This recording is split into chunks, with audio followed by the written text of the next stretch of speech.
अस्सलाम वालेकुम नाज़रीन, उम्मीद करता हूँ आप सब खैरियत से होंगे। मैं हूँ इरफान चुगताई, आप देख रहे हैं चुगताई क्रिकेट लीग।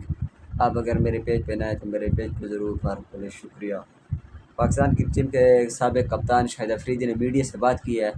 वो कौन सी बात किया, वो बातें हम आपसे शेयर करते हैं। मीडिया ने सबसे पहले जो सवाल शाहिद अफरीदी से किया वो किया कि कप्तान किसका होना चाहिए वाइट बॉल का, यानी वनडे और T20 का। उन्होंने कहा कि मैं इस पर कोई बात भी नहीं करूँगा और कप्तान किसको होना चाहिए, और शाहीन वगैरह का नाम उन्होंने नहीं लिया, इसलिए कि उन्होंने कहा कि अगर मैं शाहीन का नाम लूँगा तो दूसरे क्रिकेटर मतलब बाबर आजम और मोहम्मद रिजवान नाराज़ हो जाएंगे। उन्होंने कहा कि मैं इस पर कोई बात नहीं करना चाहूँगा और इस सवाल का जवाब नहीं देना चाहूँगा। इससे पहले उन्होंने एक इंटरव्यू में मोहम्मद रिजवान को वाइट बॉल कप्तान बनाने की तजवीज़ दी थी, लेकिन इस बार उन्होंने मीडिया से बात करते हुए कहा कि मैं इस बार खामोश हूँ और इस सवाल का जवाब नहीं देना चाहूँगा।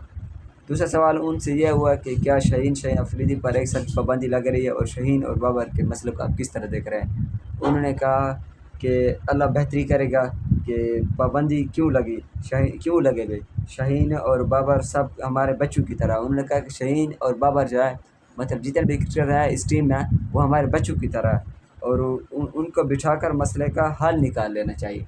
उन्होंने कहा कि ये मसले का हल ये नहीं है कि शहनशाह अफरीदी पर एक साल की पाबंदी लगे। उन्होंने कहा मसले का हल ये है कि शहनशाह अफरीदी और बाबर आजम और मोहसिन नकवी ये तीनों बैठ कर इस मसले का हल निकालें।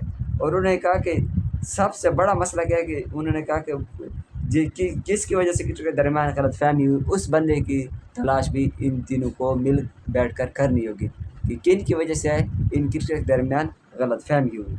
और एक सवाल उनसे यह हुआ कि क्या पीसीबी खुद को बचाने के लिए क्रिकेटर्स को पेश कर रहा है, यानी पीसीबी अपनी नाकामी छुपाने के लिए बाबर और शाहीन वाला जो मामला है वो आगे ला रहा है और शाहीन के जो रवैया ठीक नहीं था वो ला रहा है और कप्तानी और ग्रुपिंग वगैरह ये वाली बातें हो रही हैं। तो इस पर उन्होंने कहा कि बिल्कुल पीसीबी जो है खुद को बचाने के लिए क्रिकेटर को आगे कर रहा है और वो इल्ज़ामात लगा रहा है कि टीम में ग्रुपिंग हुई है और वो ग्रुपिंग वाली बात पर जो है वो इस तलाश में है कि को किसने ग्रुपिंग किया, कितने ग्रुप है टीम में, और उनको वो बोर्ड जो है सज़ा देना चाहता है।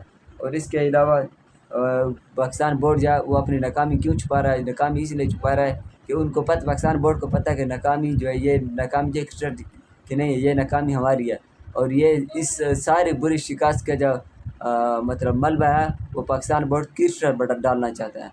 लेकिन हकीकत क्या है, हकीकत यह है कि ये सारी की सारी नाकामी जो है पाकिस्तान टीम को क्यों देखनी पड़ी, ये पाकिस्तानी बोर्ड के गलत फैसले की वजह से।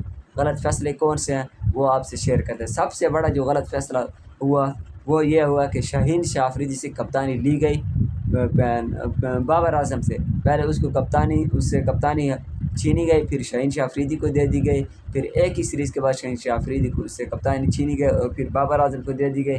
और मतलब पिछले 6 माह और तकरीबन 7-8 माह के दौरान 3 दफ़ा कप्तान तब्दील हुए। पहले जो गलत फैसले हुए कि कप्तानी का मामला। दूसरी बात ये है कि तकरीबन 3 सिलेक्शन कमेटी पिछले 6-7 माह में 3 सिलेक्शन कमेटियाँ तब्दील हुई। नंबर 2 और तीसरी बात ये है कि पाकिस्तान बोर्ड ने 3 बार चेयरमैन भी तब्दील किए। और इसके अलावा जो सबसे बड़ी नाकामी ये थी कि पाकिस्तान बोर्ड ने और सिलेक्शन कमेटी ने बिल्कुल घटिया तरीन टीम जो है सेलेक्ट की थी और वर्ल्ड कप के लिए।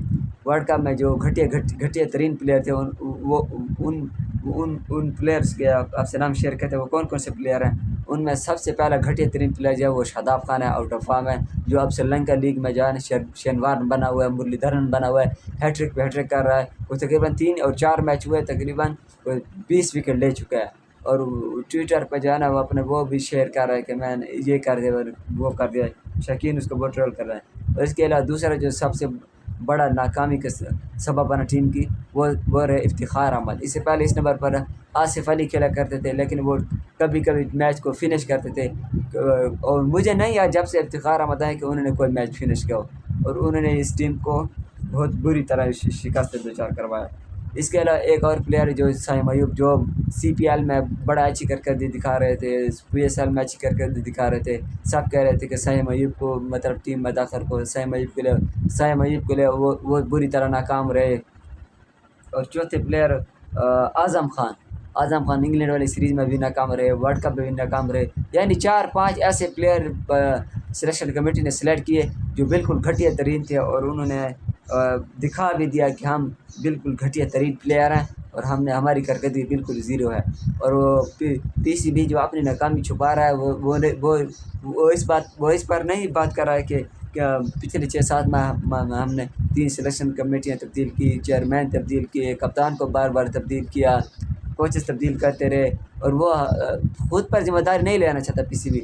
वो ये सारी की सारी ज़िम्मेदारी जो है और सारी की सारी नाकामी वो खिलाड़ियों पर डालना चाहता है। और ये जो बाबर और शाहीन वाला जो मामला है वो इस तरह के मामले को उछालना चाहता है और अपनी नाकामी छुपाना चाहता है, और बाबर और शाहीन पर जो है ना सारी की सारी नाकामी डालना चाहता है। तो शाहिद अफरीदी ने कहा कि पाकिस्तान बोर्ड जो है अपनी नाकामी छुपा रहा है और बाबर और शाहीन पर ये डाल रहा है नाकामी, और टीम की जो शिकस्त की सबब बने। उन्होंने कहा कि बोर्ड के गलत फैसलों की वजह से टीम को बुरी तरह शिकस्त का सामना पड़ा इस T20 वर्ल्ड कप में।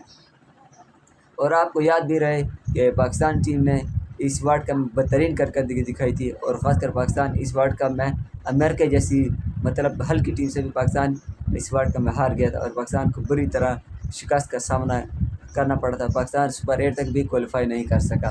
उम्मीद है आज की हमारी वीडियो आप लोगों को पसंद आएगी। अगर आपकी आज की हमारी वीडियो आपको पसंद आई तो मेरे YouTube channel Chughtai cricket link को ज़रूर सब्सक्राइब करें। शुक्रिया, अल्लाह हाफ़िज़।